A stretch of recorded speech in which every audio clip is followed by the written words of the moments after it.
Good afternoon, everyone. It's Thursday, the 7th of June, 2012. Let's take a look at this market. We had a gap higher this morning as the market is rapidly approaching this prior high here. So we do still have a pattern of lower highs and lower lows. And even if we are to exceed this 134 level slightly, I don't think it's something that should be bought just based on the amount of energy we've expended the last couple of days. Best case would be for a little bit more of a pullback into the range that we have had, perhaps even seeing it come down towards that 5-day moving average here the next couple days. We have the possibility that maybe we're going to set up a little inverted head and shoulders pattern, something that we'll want to keep an eye on there. But really, it's not. It's still early. We're possibly here at the head. Now, a pullback would be ideal down towards 131, maybe in the next couple days. Tomorrow, by the way, or tonight's post, by the way, is going to be different than usual. It's I'm speaking at the Dallas Traders Expo tomorrow morning at 9 a.m. Eastern, and I'll be showing some setups for the day tomorrow, that is. And if market conditions are right, then I'll initiate some trades in some of those stocks tomorrow morning during that talk. But I want to make it much more educational than that. So we'll see how that goes. I've only got an hour to talk. This morning we have the market. It's up obviously, but we're below this declining volume weighted average price. And here we see on this time frame as well a little inverted head and shoulders pattern. Now it broke the neckline, you could say there, but the direction of the VWAP was still negative. So I think that this is going to be the key level for the SPY this afternoon. If we can make it above 133, perhaps then we'll be able to see this market continue up towards that 134 level. But just be careful. It is pretty extended here from this 127 move, just the last 4 days of 123 bottom, that 27 bottom, that is. The NASDAQ is, as we know, got back above this prior little support level yesterday, and it got up towards the high end of the range. And this is the level we thought that it would have the most trouble with, basically 63 to about 63 and a quarter, and we are finding a little resistance in there. So that's normal, it's good, it's healthy. We would want to see a pullback in here, and then perhaps this market could set up a little bit better. But still, we've got this level of resistance in here. Now let's see it pull back. That would be the best thing to happen, would be to be a pullback in here, and then set it up for some continuation to the upside. The Russell 2000 has made it up pretty close to its key level as well. 78 is really the level that we've been looking at. We got up to 77, 72. So here, in another situation where perhaps an inverted head and shoulders pattern would be something here that could get us back above the key level, that key resistance of 78, and then see it move forward. But there's no evidence that that's happening. So far, you have to look at this as just a short-term blip, a nice blip in a downtrending market. The semiconductors up to their key level as well at 32 bucks. Let's see if we can set up a lower high. A higher low in all these markets, and then break these resistance levels. Then we could see runs up towards those more important levels in the 50-day moving average. Same thing here, obviously, in the financials.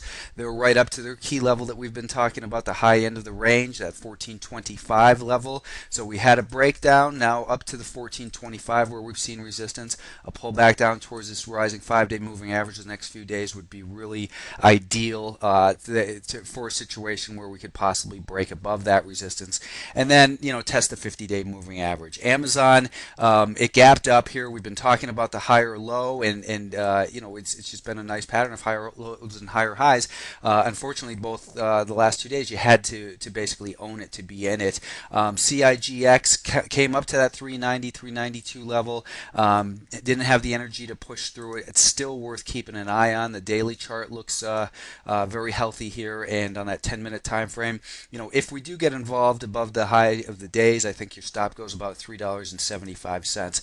Medicines Company, it did break. What we were looking for here was a little bit of a pullback and then a break of yesterday's high. We saw the pullback, so that's good to see. Now what we want is for a break of the high for today. So back above 23 bucks a share. I think that's what could get this MDCO going. A stop would either go maybe about 22.50 or even $22.30, or perhaps you stagger those stops. The MDCO still looks like it has room on the upside here. Neon isn't really doing much of anything. It gapped up beyond our little range this morning, and if you look at the 1-minute chart, it kind of quickly got back below volume weighted average price. So it's not trading trading a lot of volume here today, and I think I'm going to just say that we won't continue to follow up on this neon because it just trades a little bit erratically. But I would say set an alert on it for maybe 595 if you're still interested in the stock.